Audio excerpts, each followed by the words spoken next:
नमस्कार दोस्तों। आज शुरू करते हैं कविता पाठ नंबर 13 मातृभूमि। श्री सोहनलाल द्विवेदी जी का जन्म 22 फरवरी 1906 को उत्तर प्रदेश में हुआ था। द्विवेदी जी राष्ट्रीय कवि के रूप में जाने जाते हैं। ये महात्मा गांधी से अत्यधिक प्रभावित थे। इनके काव्य में गांधीवादी विचारधारा देखने को मिलती है। इनकी लोकप्रिय रचनाएं हैं युग अवतार, गांधी, खादी, गीत, भैरवी, युग आधार, बांसुरी और बच्चों के लिए दूध बताशा आदि। इनकी मृत्यु 1 मार्च 1988 को हुई थी। ये जो कविता मातृभूमि हम पढ़ने जा रहे हैं, ये सोहनलाल द्विवेदी जी ने लिखी थी। ये जो ये कविता लिखी थे उसमें लिखते थे, उसमें गांधी जी के विचारधारा देखने को मिलती थी। अब हम इस कविता को पढ़ते हैं। प्रस्तुत कविता में कवि ने हमें प्रकृति से प्रेम, मातृभूमि पर गर्व व महापुरुषों के प्रति सम्मान का भाव रखने की प्रेरणा दी है। ऊंचा खड़ा हिमालय आकाश चूमता है, नीचे चरण तले झुक नित सिंधु झूमता है। इन पंक्तियों में कवि कहते हैं कि ये ये जो पंक्तियां हैं इसमें कवि भारत के प्राकृतिक देश को दर्शाते हैं। यहाँ हिमालय को बताया गया है कि हिमालय सबसे ऊंचा खड़ा है, मतलब ये पर्वत बहुत ऊंचा और महान है जो कि आसमान को छूता है, आसमान को भी छूता है। मतलब हिमालय इतनी ऊंचाई तक जाता है कि वह आसमान के करीब लगता है। नीचे चरण तले झुक मतलब, और हिमालय के नीचे समुद्र बहता है जिसको सिंधु कहा गया है यहाँ पर। सिंधु समुद्र बहता है जो लहराता हुआ प्रतीत होता है, और ऐसा लगता है कि वो हिमालय के पैरों में, हिमालय के चरणों में झूम रहा है, लहरा रहा है। गंगा यमुना त्रिवेणी नदियां लहर रही हैं, जगमग छटा निराली पग पग छहर रही है। इन पंक्तियों में भारत की तीन पवित्र नदियां गंगा, यमुना और गंगा जी, सॉरी यहाँ इन पंक्तियों में भारत की पवित्र नदियां गंगा और यमुना जी की बात करी गई है। त्रिवेणी का मतलब है तीन नदियों का संगम, जिसमें गंगा, यमुना और सरस्वती नदी की बात की गई है। मतलब कि ये जो नदियां लह रही, मतलब गंगा, यमुना, त्रिवेणी, गंगा, यमुना और सरस्वती, इन तीनों नदियों का संगम लहरा रहा है, मतलब ये नदियां बह रही हैं। जगमग छटा निराली का अर्थ है कि ये जब ये नदियां बह रही हैं तो ऐसा लगता है, इनका दृश्य इतना मनमोहक तो होता है, इतना सुंदर होता है कि ऐसा प्रतीत होता है कि जैसे हर कदम पर, पग पग मतलब हर कदम पर प्रकृति का सौंदर्य फैल रहा है। वह पुण्य भूमि मेरी, वह स्वर्ण भूमि मेरी, वह जन्मभूमि मेरी, वह मातृभूमि मेरी। ये मेरी पवित्र भूमि है, ये मेरी स्वर्ण भूमि मतलब ये मेरी सोनी जैसी भूमि है। ये वह भूमि है जहां पर मैंने जन्म लिया, और ये मेरी मातृभूमि है। मातृभूमि मतलब मेरी माँ भी उसी भूमि, मतलब इसी भूमि से है, मतलब मेरी माँ ने भी इसी भूमि से जन्म लिया है। और यहाँ पर मातृभूमि का मतलब धरती माँ से भी है, कि धरती माँ जो यहाँ इस धरती को माँ माना गया है, ये मेरी माता की भी भूमि है, मतलब मेरी धरती माता की भूमि भूमि है। झरने अनेक झरते जिसकी पहाड़ियों में चिड़िया चहक रही है हो मस्त झाड़ियों में। इन पंक्तियों में कवि कहते हैं कि झरने जो है पहाड़ियों से कई झरने गिर रहे हैं। चिड़ियों की आवाज, चिड़िया अपना गुंजन कर रही है, चिड़ियों की आवाज से पहाड़ियां चहक रही हैं। प्राकृतिक शांति और सुंदरता से मनमोहक से मोहित होकर चिड़िया जो है चहचहा रही है, मतलब गा रही हैं। झाड़ियों में भी झाड़ियां भी जो हैं वो हरियाली से भरी हुई है, और जिससे प्राकृतिक का रूप बहुत हरियाली भरा, बहुत हरा भरा और सुंदर दिखता है। अमराइयां घनी है, कोयल पुकारती है, बहती मल्य पवन है, तन मन सवारती है। इन पंक्तियों में कवि कहते हैं कि आ, आम के बाग, अमराइयां का मतलब जो आम के बाग हैं वो बहुत घने हैं और हरियाली से भरे हुए हैं, जिसपे कोयल बैठकर कूकती हैं। कोयल बैठकर अपना मधुर स्वर सुनाती हैं। बहती मलय पवन, बहती मलय पवन मतलब एक शीतल और ठंडी हवा बहती है जो हमारे तन मन को शांति देती है। वह धर्म भूमि मेरी, वह कर्म भूमि मेरी, वह जन्म भूमि मेरी, वह मातृभूमि मेरी। धर्म भूमि मेरी मतलब जहाँ पर मैंने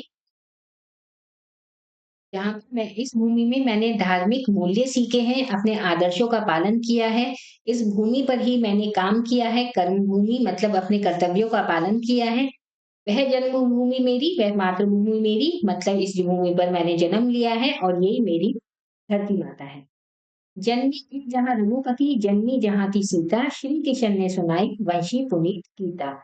इसी भूमि पर राम जी ने जन्म लिया है, इसी जो भूमि पर सीता माता ने जन्म लिया है और इसी भूमि पर श्री कृष्ण ने भगवत गीता के उपदेश दिए थे। गौतम ने जन्म लेकर जिसका सुवंश बढ़ाया, जग को दया सिखाई, जग को दिया दिखाया। इन पंक्तियों में कवि बताते हैं कि यहाँ पर ही भगवान बुद्ध ने जन्म लिया था और ये वही भूमि है जहाँ पर भगवान ने जो जन्म लिया और दया, करुणा और सच्चाई का आय संदेश पूरी दुनिया को दिया। इसी भूमि पर उन्होंने अज्ञानता को मिटाकर लोगों को सच्चाई का रास्ता दिखाया। यह युद्ध भूमि मेरी, यह वह बुद्ध भूमि मेरी, वह मातृभूमि मेरी, वह जन्मभूमि मेरी। ये भारत की ये भूमि यही युद्ध भूमि है जहाँ धर्म के लिए, सच्चाई के लिए वीरों ने अनेक युद्ध लड़े। ये बुद्ध भूमि भी है जहाँ पर शांति और दया का संदेश दिया गया। इसलिए ये भूमि हमारी माँ के समान है, हम मेरी मातृभूमि भी है और मेरी जन्मभूमि भी है। शब्दार्थ सिंधु, सागर, समुद्र, त्रिवेणी, तीन नदियों का संगम, पुण्य भूमि, पवित्र भूमि, मल्लिक, चंदन, सुवेश, सुकृति, यशवाला, दिया, दिया दीपक, यमुना, यमुना नदी, अमराई, आम के बाग, पुनि, पवित्र और युद्ध भूमि, युद्ध सूत्र। शब्दों का उच्चारण कीजिए। हिमालय, लहर, झरना, करम भूमि, आकाश, मातृभूमि, पहाड़ी, रघुपति, त्रिवेणी, जन्मभूमि, अमराई और बुद्ध भूमि। पाठ ज्ञान सही उत्तर पर सही का चिन्ह लगाइए। प्रस्तुत कविता के कवि हैं, ये कविता किन्होंने लिखी है? सोहनलाल द्विवेदी जी ने। सोहनलाल द्विवेदी जी का जन्म उत्तर प्रदेश में कहाँ हुआ था? सोहनलाल द्विवेदी जी का जन्म उत्तर प्रदेश में 22 फरवरी 1906 को हुआ था। हम यहाँ पे लिखेंगे 22 फरवरी 1906। क्वेश्चन नंबर का प्रस्तुत कविता में कौन कौन सी नदियों की बात की गई है? प्रस्तुत कविता में गंगा और यमुना नदी की बात की गई है। गौतम बुद्ध ने जन्म लेकर क्या सिखाया? गौतम बुद्ध ने जन्म लेकर जग पर दया करना सिखाया। झरने कहाँ पर झड़ते हैं? झरने पहाड़ियों पर झड़ते हैं। सही कथन पर सही व गलत कथन पर गलत का निशान लगाइए। प्रस्तुत कविता में कवि ने हमें प्रकृति से प्रेम करने की शिक्षा दी है, ये सही है। ऊंचा खड़ा हिमालय भारत का प्रहरी है। भारत का प्रहरी मतलब भारत की रक्षा करने वाला है, ये वाक्य भी सही है। भारत की पवित्र भूमि पर श्री राम, श्री कृष्ण और गौतम बुद्ध ने जन्म लिया है, ये भी सही है। भारत हमारी युद्ध भूमि है, यहाँ पर अनेक युद्ध भी हुए हैं, इसलिए ये कथन भी सही है। निम्नलिखित प्रश्नों के उत्तर लिखिए। प्रस्तुत कविता में मातृभूमि को किन किन नामों से संबोधित किया गया है? प्रस्तुत कविता में मातृभूमि को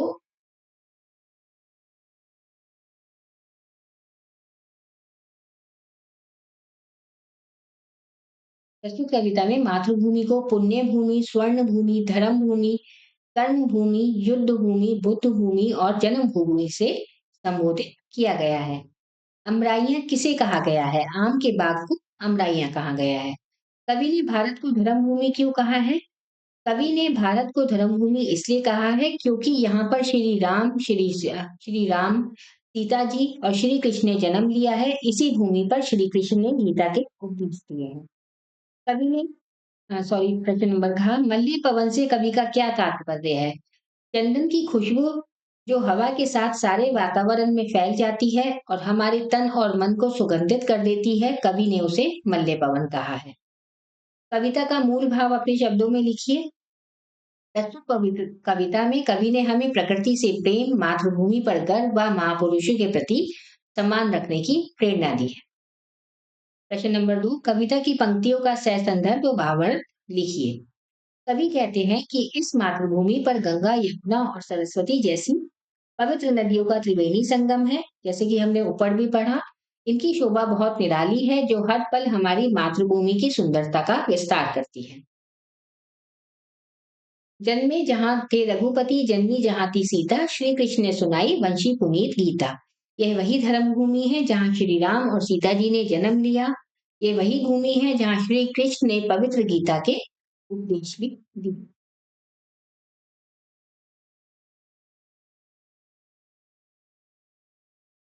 यहाँ पर हमने जो सत्य और असत्य लिखा था, इसमें जो लास्ट वाला सेंटेंस है, आप इसे करेक्ट कर सकते हैं, भारत हमारी युद्ध भूमि है। क्योंकि कविता में ये जो कथन है, आप इसको गलत भी कर सकते हैं, क्योंकि कविता में भारत को युद्ध भूमि भी बताया गया है। इन पंक्तियों में वह युद्ध भूमि मेरी, वह बुद्ध भूमि मेरी, तो लास्ट लाइन में युद्ध भूमि भी बताया गया है। तो अगर आप इसे सही करते हैं तब भी सही माना जाएगा, और अगर कविता से हटकर हम ये माना जाए कि भारत पे युद्ध होता रहता है इसलिए युद्ध भूमि है, तो ये कथन गलत है। ये पाठ यहाँ पर समाप्त होता है। धन्यवाद।